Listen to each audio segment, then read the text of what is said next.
Hello everyone! Welcome to Mommy Ursel's cooking videos. And today's cooking video is chicken pork adobo. Tara po, samahan ninyo ako at magluluto tayo ng masarap na chicken pork adobo. Binabad ko na po ang ating mga main ingredients. We have chicken and pork. So ito po ang chicken na binabad ko ng around 2 hours.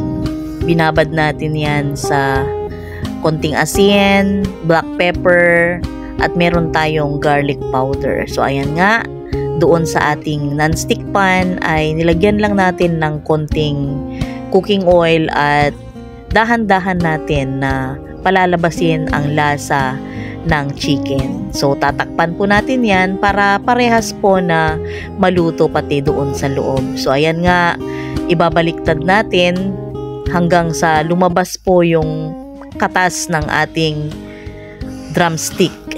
So ayan po, baliktarin at muli nating tatakpan hanggang sa maluto pong mabuti. Ituloy lang po natin na balibaliktarin at habang tayo ay naghihintay ng oras ay i-prepare na natin yung ibang ating mga ricado. So ayan na nga, almost done na ang ating chicken dahil lumabas-labas na yung tubig. Ibig sabihin ay nanunuot na yung mga ricado na ibinabad natin sa ating chicken.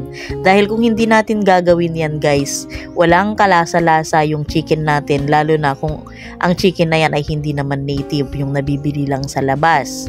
So ganyan po para manuot po yung lasa niya. At dito naman sa kabila ay ito po yung nilaga ko na pork.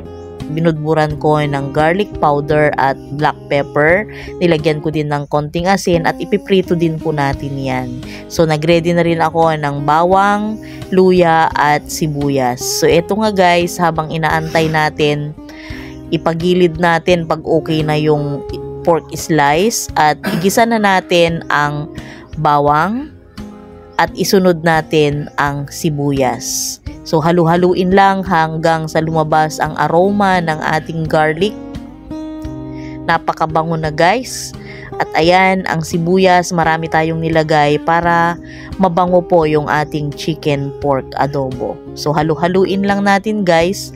Ang ipinanggisa natin ay yung mismong taba ng ating pork belly, para hindi na tayo gagamit ng iba pang mantika. So eto na nga, almost done na. So pwedeng-pwede na ihalo natin doon sa ginisa nating pork. Ayan guys, at napakasarap ito. Amoy pa lang talagang nakakabusog na. Halu-haluin natin ngayon dahil nagkasama na yung pork at saka yung chicken. At nagpapakulo na rin ako ng tubig sa puntong ito dahil ang isasabaw natin guys ay mainit na tubig. At ito ay titimplahan lang natin ng soy sauce. Ang soy sauce na gamit ko ay Silver Swan. Kunti lang ang ilalagay natin dahil naglagay na tayo ng asin kanina para hindi naman sobrang alat. Lagyan natin ng additional na black pepper para mabango. At eto na, nilagyan na natin ng hot water at pakukuluan nating mabuti para lumambot ng lumambot. So ayan nga po guys, tatakpan natin yan. Lalagyan natin ng bay leaves. Yan, o dahon ng laurel. Naglaga din po ako ng itlog, hard-boiled, binalatan at inihalo po dyan. At eto na ang napakasarap na chicken pork adobo. Tara, kain po tayo guys at i-enjoy natin. Please subscribe and support my YouTube channel, Mommy Ursel's cooking videos.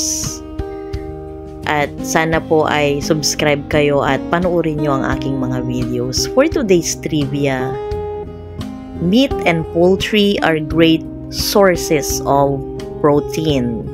They also provide lots of other nutrients your body needs like iodine, iron, zinc, vitamins, especially B12 and essential fatty acids.